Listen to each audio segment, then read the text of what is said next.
cada dia. Nos dai hoje, Senhor. Perdoa, Pai, as nossas ofensas, assim como nós perdoamos a quem nos tem ofendido.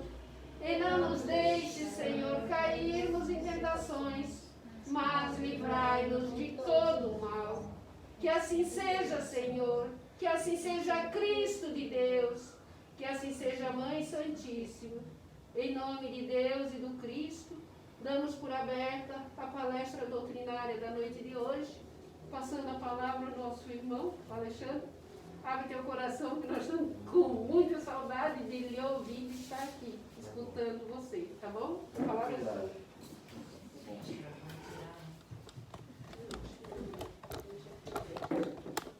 Bom, boa noite a todos. Boa noite. Espero que eu consiga falar com algo, né, que é com volume bom para que vocês escutem. É muito bom nós estarmos de volta, não é? É fantástico esse momento que nós estamos passando. Traz muitas reflexões. Nossa vida mudou bastante, mas creio que nosso amor, a solidariedade, são palavras de ordem hoje. Pensar no próximo, refletir sobre a vida. Hoje nós temos nas redes sociais, somos bombardeados todo o tempo por boas mensagens. Todo mundo querendo achar uma boa saída para a situação que nós estamos. Cada um a seu modo, mas sempre mensagens positivas. Então, voltando à casa espírita, agora com novas regras, nós vamos desenvolver aqui, foi incluído uma palestra, e eu tenho feito durante todo esse tempo que nós estamos aí, algum tempo eu comecei a fazer, o Evangelho capítulo a capítulo. E nós chegamos ao capítulo 16. E pela primeira vez a gente começa o ciclo de palestras aqui na nossa casa. Eu sempre começo algum dia, às vezes acaba aqui. Hoje começamos pela primeira vez que nós vamos tratar sobre o capítulo 16 do Evangelho segundo o Espiritismo. E é desafiador o tema, mas muito nos consola que hoje aqui na leitura e na oração foi falado muito sobre o tema, sobre a reflexão que nós temos para trazer hoje. Né? Eu vou tentar desenvolver nesses 30, 40 minutos, André, o tema: não se pode servir a Deus e a Mamon. Por incrível que pareça, tem muito a ver com o nosso dia a dia. Quando eu estava fazendo essa palestra, eu estava pesquisando e a gente começa a ler bastante sobre vários temas. Eu gosto de ler sobre religiões. E aí eu estava procurando, daqui a pouco achei um livro de Platão sobre religiosidade. Disse, vou ler isso. Aí eu peguei o livro do Chico, me fugiu, daquela série Pão Nosso, e eu abri para dar uma lida nessa limite assim, olha, não procure respostas em teorias e filosofias complexas, pois tudo que necessitas está no Evangelho. Daí eu larguei e disse, vou ler o Evangelho e ali mesmo com todas as respostas. Então esse tema tem que ter muito a ver com o dia a dia, muito a ver com o que a gente está vivendo hoje. Veja que Kardec compilou várias passagens nesse capítulo. E quando a gente vai ler, cada passagem dessa é uma palestra. E como falar de tudo isso em 40 minutos? Olha só o que ele vai falar. Salvação dos ricos, preservar da avareza, Jesus na casa de Zaqueu. Quem é que não conhece essa passagem? Linda, maravilhosa. A parábola do mal rico, a parábola dos talentos. Só aqui é um seminário. Utilidade providencial da riqueza, prova da riqueza e da miséria, desigualdade das riquezas, verdadeira propriedade, emprego das riquezas, desprendimento dos bens terrenos e transmissão da riqueza. É muito assunto. Mas nós vamos focar em não se pode servir a Deus e a Mamon. passagem é a seguinte: ninguém pode servir a dois senhores, porque ou odiará um e amará o outro, ou se prenderá a um e desprezará o outro. Não podeis servir simultaneamente a Deus e a Mamon. E outra passagem do Evangelho, Cristo nos diz: seja, porém, vosso falar sim, sim, não, não, porque o que passa disso é de procedência maligna. Essas são as premissas do Evangelho para a nossa conversa de hoje. Tem outra passagem que é atribuída a Kennedy, John Kennedy, que diz o seguinte: não posso lhe dar a fórmula do sucesso. E ele é uma pessoa de sucesso. Mas a do fracasso é querer agradar a todo mundo. Esta é outra premissa para a nossa palestra de hoje. Kardec, quando traz, ele começa o Evangelho segundo o Espiritismo, ele organizou as passagens do Cristo. E na primeira parte do Evangelho ele vai falar o seguinte: vai falar sobre a missão do Cristo, a missão do Evangelho, não é, para que nós conhecemos a missão que o Cristo teve aqui. Qual é a grande mensagem, qual é o grande instrumento que é o Evangelho? E depois ele vai falar quais são as virtudes que nós temos que seguir. As bem-aventuranças, bem-aventurados os pacíficos, os humildes e assim vai. Depois ele vai dizer o seguinte, vai nos orientar como devemos proceder em sociedade. Amar ao próximo como a nós mesmos, amar os nossos inimigos, honrar o pai e a mãe. E aí vai assim, ó, como agora já conhece o Cristo e o Evangelho, já sabemos as virtudes que devemos prosseguir, já sabemos como dever agir em sociedade, aí ele vai dizer, só tem um caminho, a caridade. Fora da caridade não há salvação. E aí quando a gente já sabe que é o Cristo, sabe quais virtudes que devemos perseguir, quais são, como devemos agir com o nosso próximo, com os nossos parentes, com os nossos inimigos, que só tem um caminho para a salvação, que é a caridade, o Cristo nos diz: agora você tem que tomar uma decisão. Você tem que seguir a Deus, tem que servir a Deus, ou você tem que seguir e servir a Mamon. Não dá para fazer as duas coisas junto, meu filho.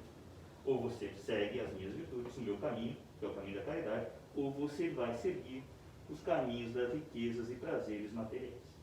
As duas coisas juntas, não dá. É sentenciado.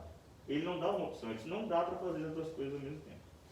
Mamon era o termo que designa essas riquezas, a cobiça, deriva da palavra que representa dinheiro, às vezes é personificada em um ser divino, mas é seguir as riquezas materiais.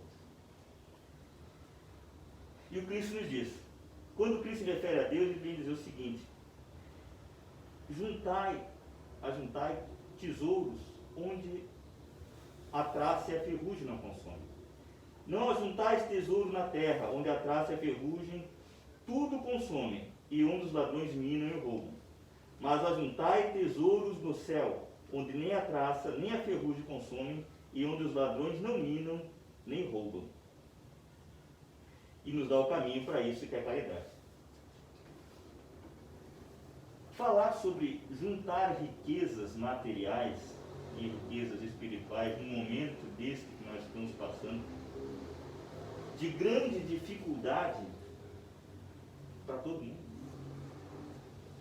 O Evangelho nada é de graça, nada está perdido. Tudo deve ser colocado. E este é o momento de nós falarmos sobre isso. Porque é um momento de decisão. Ah, mas nós estamos passando momentos de dificuldade financeira. Quando que nós não passamos? Nós temos só agora milhões de empregados, ou nós não já tínhamos milhões de empregados antes da Covid-19? Nós já tínhamos hospitais superlotados com pessoa na maca, no corredor do hospital, antes da Covid-19. Nós já tínhamos suicidas sem tetos, a pandemia da depressão antes da Covid-19. A Covid-19, para esses fins aqui, é só mais um momento de nós pensarmos. Mas a situação já estava endêmica há muito tempo. Então é o momento, sim, de tomar uma decisão de qual devemos servir. Por quê? Porquanto quem ouve as minhas palavras e pratica é como um homem prudente que construiu sua casa sobre a rocha. Caiu a chuva, transbordaram os rios, sopraram os ventos e nada contra aquela casa. E ela não caiu, porque tinha seus alicerces na rocha. Mas aquele que ouve minhas palavras e não as pratica é como um insensato que construiu a casa sobre a areia. Caiu a chuva, transbordaram os rios, sopraram os ventos e deram contra aquela casa, e ela caiu, e foi grande a sua queda. Nos momentos de dificuldade, Cristo já vai nos dizer o que vai acontecer se nós não formos prudentes em construir a nossa casa sobre a rocha. Isto é a construção, é a nossa lei de causa e efeito. Aquele que ouve as palavras dele e as pratica, no momento de crise como as que estamos vivendo hoje, está muito mais preparado para encarar.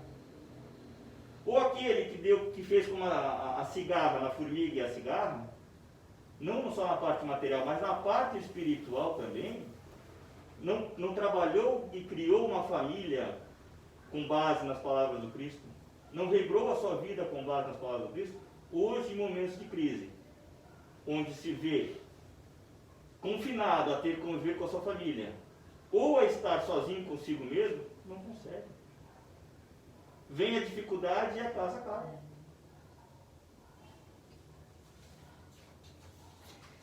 E para exemplificar o homem imprudente, que segue só as questões da vida material, Kardec nos colaciona a parábola do mal rico. E diz o seguinte: havia um homem rico cujas terras tinham produzido extraordinariamente. E se entretinha pensando, dizendo, ele colheu mais do que ele podia. Eu não tenho de guardar, o que eu vou fazer? Eu vou demolir todos os silos que eu tenho e vou construir outro. Vou guardar tudo que eu conseguir e vou viver e aproveitar a vida. Aí o Senhor disse para ele: mas Deus ao mesmo tempo disse ao homem: que insensato que és! Esta noite mesmo tomar-te-ão a alma. Para que servirá tudo que acumulaste? É o que acontece com quem acumula tesouros para si próprio, que não é rico diante de Deus. A nossa fragilidade da vida, ela está presente desde todos os tempos. Se nós decidirmos servir a Mamon, vai acontecer a mesma coisa. Se servirmos a Deus, a diferença é outra. Outro personagem que aqui citado é Zaqueu. Zaqueu é um personagem fantástico. Para nós espíritas, muito caro ainda, né? Mas primeiro nós brasileiros, porque Bezerra de Menezes seria a reencarnação de Zaqueu. E Bezerra de Menezes é um dos grandes vultos, nós temos um grande exemplo que nós temos do espiritismo brasileiro. Então a história de Zaqueu é muito linda.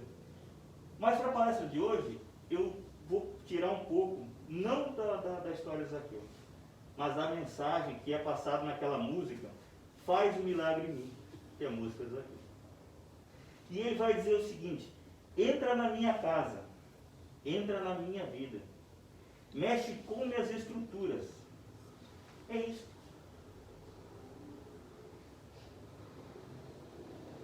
Nós não pedimos para que Jesus entre em nossa casa. Nós viemos aqui e falamos, não, nós temos que fazer o Evangelho no lar, temos que trazer Jesus para dentro da casa. Nós não pedimos que Jesus interfira na nossa vida, que Ele venha à nossa vida. Mas nós temos que saber, Ele mexerá com as nossas estruturas. Vai modificar a nossa maneira de pensar. Se é certo que no momento de dificuldade a promessa do Cristo é: vinde a mim todos que estáis cansados e oprimidos, e eu vos aliviarei, porque meu jugo é suave e meu fardo é leve, também é verdade que a promessa de quem vai servir ao Cristo não é de calma, de sossego, de acomodação, de contemplação. Ele não prometeu isso a quem decidiu servir comigo. O que ele nos prometeu?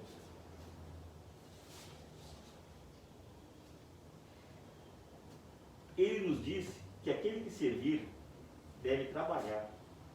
Nós gostamos de dizer que assim, ó, nós somos co-criadores, isso é uma coisa do Espírito, nós somos co-criadores do universo.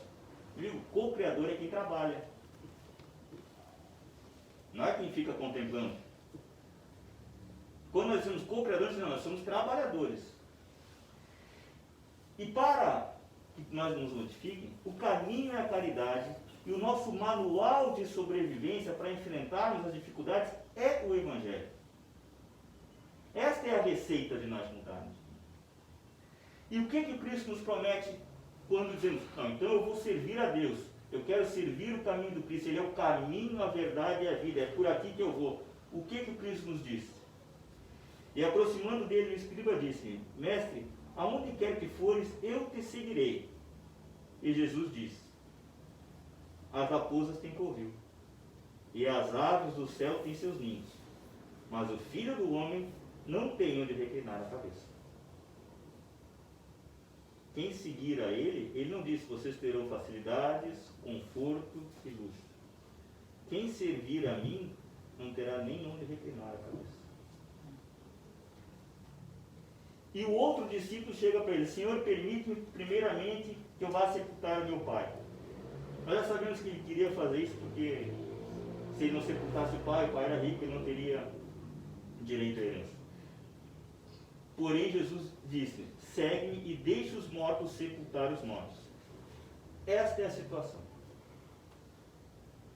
Não podemos servir a Deus em Mamon. Sabemos que para servir o Cristo nós temos que estar focados em caridade. Esse é o caminho, a verdade. Mas sempre, ou por muitas vezes nós dizemos, ouvimos dizer o seguinte, não, é muito certo, eu tenho que fazer isso. Mas espera um pouquinho, quando eu tiver melhor de saúde, quando eu tiver melhor de tempo, quando eu tiver melhor de condições financeiras, aí eu vou seguir. Por enquanto deixa como está. Isso é bom, mas daqui a pouco eu vou. Deixa eu fazer que eu tenho coisas importantes para fazer aqui, depois que eu acabar as coisas importantes, aí eu vou seguir o Cristo. E o que o Cristo nos diz? Não tem essa, meu amigo. Deixa que os mortos encerrem mortos. Quer me seguir, venha. Não tem esse deixar para depois.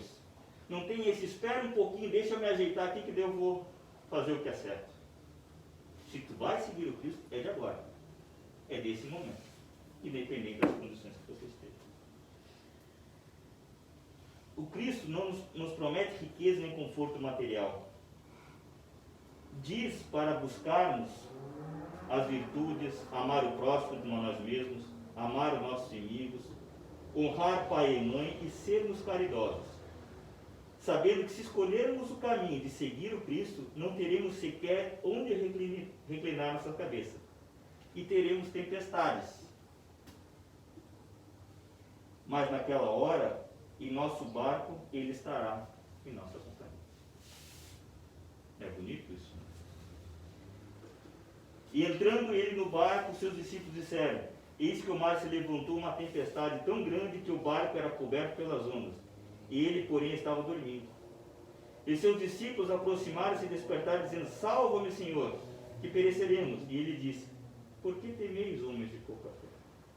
Então, levantando-se, repreendeu o mar e o vento e seguiu-se uma grande bonança. Nós acreditamos realmente nisso? Ou nessas horas de tribulação, que não construímos a nossa casa sobre a rocha, a gente não entra em desespero e assim, agora vai. Não é nesse momento que nós temos que ter a fé? Ou ele vai nos dizer, calme, homens de pouca fé? E aí? Nós deixamos, essa é linda, mas nós acreditamos mesmo? Acreditamos que mais que bonita ela é verdadeira e que ela serve para nós nos momentos de dificuldade? Ou nós saímos gritando, agora vai afundar? Se nós chamarmos, ele virá. Mas qual é a nossa reação? Ou só servimos a parábola para criticar os apóstolos, viu? Nem tinha tanta fé assim. E não olhando para nós. Nós espíritas nos dignamos trabalhadores de última hora. Trabalhadores, meus amigos, não beneficiários, não contempladores da última hora, não aproveitadores da última hora, trabalhadores.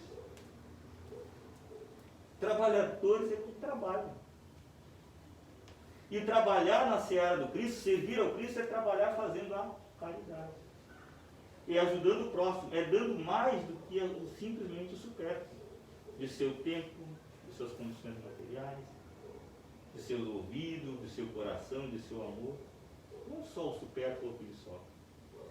Hoje, nós somos chamados do mundo, a palavra do mundo hoje, pelo que eu escuto nas redes sociais, não sou muito de participar lá, mas que eu vejo, é solidariedade. Trabalho, é caridade. Nós temos que cuidar do corpo, sim. Cuidar do nosso lar, sim. Mas o que é o nosso norte? Qual será o nosso norte? Aquele que quer ser maior é que deve servir os outros, é dizer Cristo. Então nós temos que ter esperança e fé. E é nessa passagem de não servir a Deus e a Mamon que vai nascer uma das passagens mais bonitas do Evangelho. Eu vou ler para vocês toda ela, porque eu acho fantástica e ela já foi lida em parte aqui na leitura que a Bárbara fez no começo. Não andeis cuidadosos quanto à vossa vida. Isso ele diz exatamente depois que ele fala, não podeis servir a Deus e Mamon. Por isso vos digo, não andeis cuidadosos quanto à vossa vida, pelo que haveis de comer ou pelo que haveis de beber. Nem quanto ao vosso corpo, pelo que haveis de vestir. Não é a vida mais que o mantimento? E o corpo mais que o vestuário? Olhai as aves do céu, que nem semeiam, nem cegam, nem ajuntam em celeiros, e o vosso Pai Celestial as alimenta. Não tendes vós mais valor do que elas? E qual de vós poderá, com todos os seus cuidados, acrescentar um côvado à sua estatura? E quanto ao vestuário, por que andais solícitos? Olhai os lírios do campo, como eles crescem, não trabalham nem fiam. E eu vos digo que nem mesmo Salomão, em toda a sua glória, se vestiu como qualquer deles. Pois se Deus assim veste a erva do campo, que hoje existe e amanhã é lançada no forno, não vestirá muito mais a vós, homens de pouca fé? Não andeis, pois, inquietos, dizendo, que comeremos, o que beberemos, o que vestiremos? Porque todas essas coisas os gentios procuram. De certo, o vosso Pai Celestial sabe que as necessidades de todas essas coisas. Mas buscai primeiro o reino de Deus e sua justiça, e todas essas coisas vos serão acrescentadas. Não vos inquieteis pois pelo dia de amanhã, porque o dia de amanhã cuidará de si mesmo. Basta a cada dia o seu mal. Esta é a parábola do dia de hoje. Mas assim, é lindo, né? Eu acho maravilhoso quando diz olhar os vídeos tanto emocionante. Mas assim, mas vamos nos apropriar disso. Não deixar de achar só lindo. Porque diz assim, mas isso é muito bonito falar, mas quando não está numa situação tenebrosa como a gente está vendo agora, fica mais difícil falar. Quando Cristo falou isso, ele falou para quem? Quem seguia ele eram os ricos e afortunados que iam ver ele pregar? Ou ele falou isso para os pobres e desvalidos da época? Para aqueles que não tinham teto, não tinham o que comer? Ele falou isso para quem? Qual era aquele... mas não era... Aquele momento era um momento de crise extrema. Roma dominava os judeus, eles estavam numa penúria danada. Os zelotes querendo fazer revolução à base de arma. O povo passava fome. Lembre-se que o Cristo, assim, chega uma hora que ele se preocupa com a multidão que está seguindo ele. Há dias, ele diz, o pessoal está há dias sem comer. Aí o que ele faz? Chama os apóstolos e reparte, multiplica os peixes e os pães. Ele não falou isso numa hora que estava tudo muito boa para ficar bonito. Ele falou para essas pessoas que estavam passando realmente fome. E disse para eles, vocês não devem seguir nem a Deus nem a Mamon. E depois conta essa parábola dos lírios do campo. Essa parábola não é para a parábola bonita para ficar na parede, quando a gente lê, quando está tudo certo. Esta é a parábola que ele disse quando advertiu que nós podemos seguir além dos dois e falou para os pobres e desvalidos para que tenham esperança e fé. Esta é a mensagem dele para os pobres e dos vazios, que passavam fome na época. Então dizer que isso é muito bonito falar quando não se está passando fome, ou quando não está diante de uma situação tenebrosa, é dizer que Cristo falou isso no momento errado. Ou para as pessoas erradas. É para essas pessoas. É nisso que nós temos realmente que acreditar. O Kardec, quando faz a compilação, ainda traz, além disso, a parábola dos talentos. E aí é mais complexo. Porque os talentos são os talentos que nós temos. São as ferramentas que nós temos para evoluir. Para cumprir aqui a nossa missão. Nós saímos de lá no espiritual com a mochilinha completa. E com os talentos que nós precisamos para cumprir a missão. Aí nós temos que tomar uma decisão. Vamos servir esses talentos a quem? Servir é trabalhar para. Para quem? Para Deus ou para Mamon? Os talentos nós temos. Vamos usar isso aí para nos progredir? Todos nós temos talentos suficientes e temos que acreditar que eles são suficientes. Para uns é a riqueza, para outros são os talentos individuais, é o trabalho, a matemática, mas todos nós temos ferramentas. E nós temos que captar agora aquela mensagem lá do Kennedy. Vai dizer o seguinte: o segredo do sucesso ele não sabe, e a gente sabe, que é seguir a Cristo. Mas o do fracasso ele nos deixa muito claro, que é querer agradar a todo mundo. Querer usar o nosso talento para fazer várias coisas e não seguir um caminho só, porque o Cristo já disse, ou tu segue um ou tu segue outro, então tu vai afundar.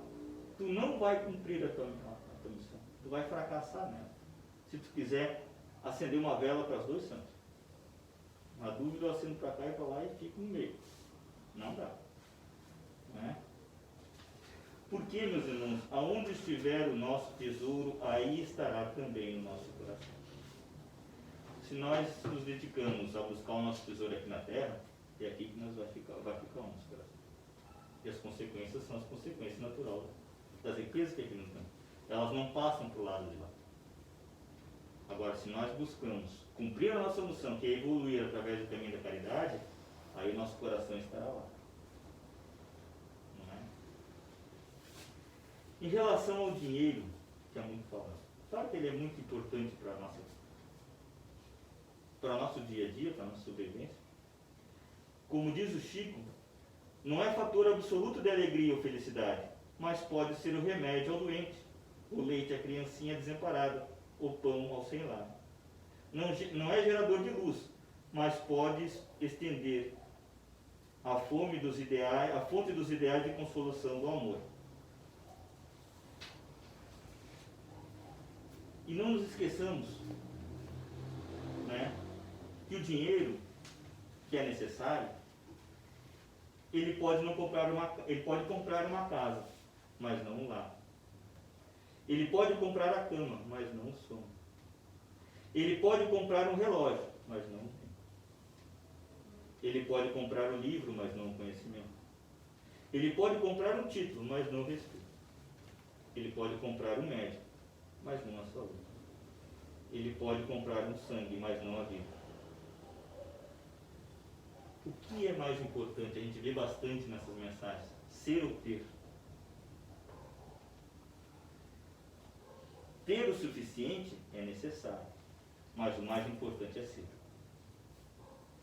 Porque ser transcende essa vida que nós estamos aqui. Não é?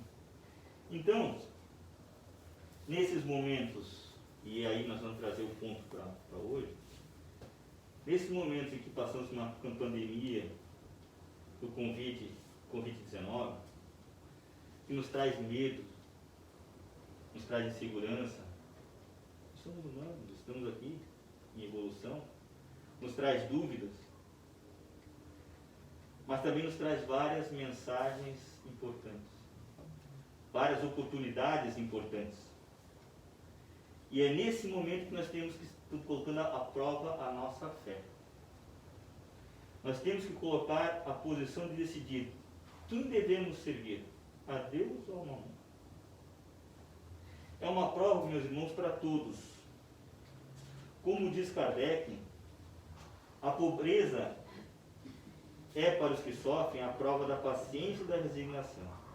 A riqueza é para os outros a prova da caridade e da abnegação. É um momento de prova para todos. E graças a Deus estamos vendo bastante exemplos de solidariedade. De pensar no próximo. De saber que temos que cuidar da nossa saúde para que possamos cuidar do próximo também. O que é mais importante? Buscar as riquezas aqui no céu. Nós temos que decidir. Temos que decidir o que seguir. Há um tempo atrás, quando a gente expôs aqui o capítulo 14, honrar o pai e a mãe, a gente dizia que o pai e a mãe devem ser honrados sempre porque nos deram o maior bem que nós temos. A coisa mais importante que nós temos.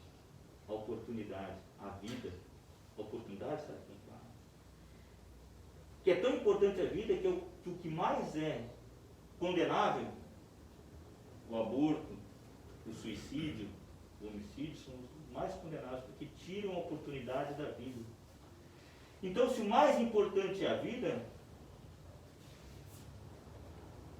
o que nós devemos priorizar nesse momento? Pois estamos em tempos de chamada a decidir entre esses dois bens muito importantes. O que deve nortear as nossas escolhas? Cuidar da vida ou do sistema financeiro ou do nosso emprego? Claro que é importante, claro que é difícil para quem está numa situação difícil, mas essas situações, como eu disse, já tínhamos milhares de desempregados, já tínhamos um sistema de saúde falido. Ou nós devemos ficar inquietos pelo dia de amanhã, ou devemos seguir o que Cristo diz: não vos inquietais, pois, pelo dia de amanhã, porque cada dia terá o seu problema, basta cada dia o seu. Recebi uma mensagem, acho que do próprio grupo da casa, que dizia: nos momentos de crise, os momentos de crise são os momentos mais importantes para que nós tenhamos as grandes oportunidades. É agora. Agora que nós temos que tomar a decisão. Não é? É agora que nós temos que ter a confiança de que Ele está no nosso barco. Nós estamos pulando das situações de risco. Mas o que Cristo nos diz? Devemos estar nos preocupando com o que teremos ou não teremos amanhã? E aí Deus está falando, mal saber que amanhã vai desencarnar? Ou devemos cuidar do nosso bem maior, que é a vida? Nós temos que nos preocupar com o próximo. Caridade, solidariedade, porque nós estaremos sim cumprindo nossa missão. A pandemia, meus irmãos, ela parou o mundo para que pudéssemos olhar um para o outro, para que pudéssemos viver em família, para que tivéssemos a oportunidade de refletir sobre as coisas. Como disse a Arlite no início, nós estamos usando máscara com a oportunidade de olhar agora no olho.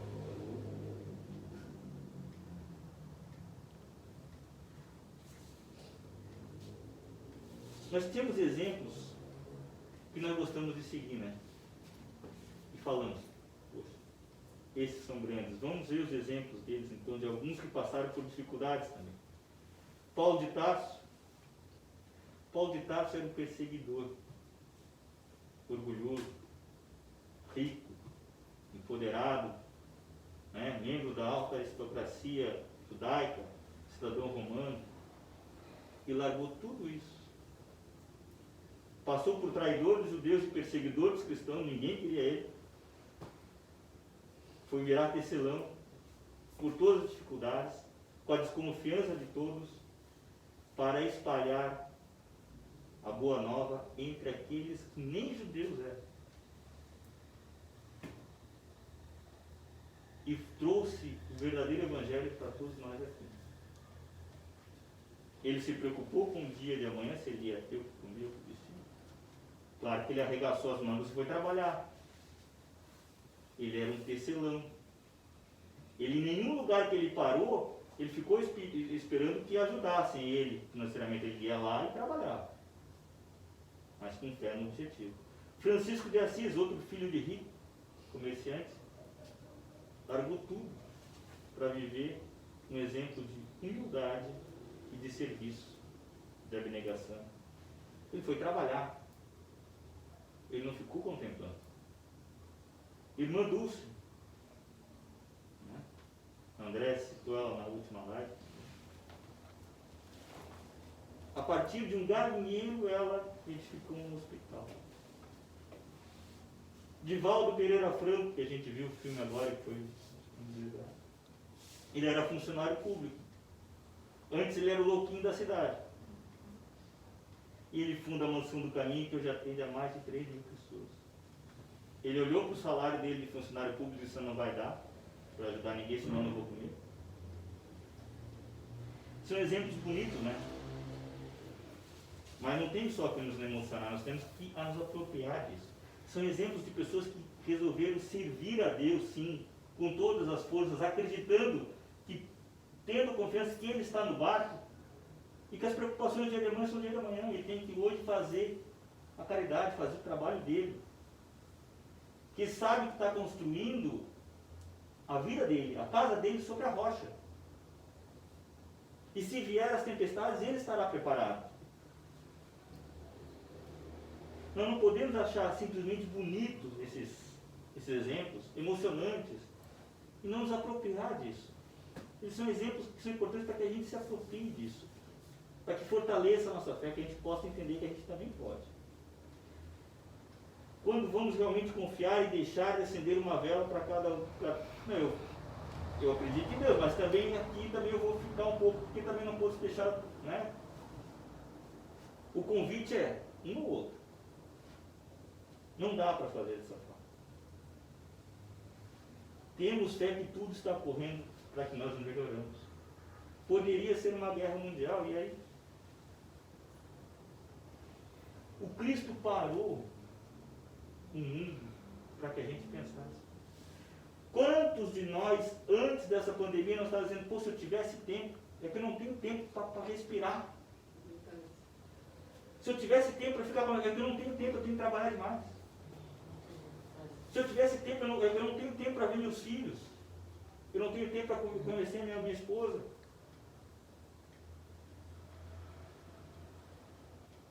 A gente vivia atribulado, atropelado pelas coisas, usando a internet só para efeitos de trabalho, de sobrecarga, de informações. E hoje a internet tem muitas mensagens boas.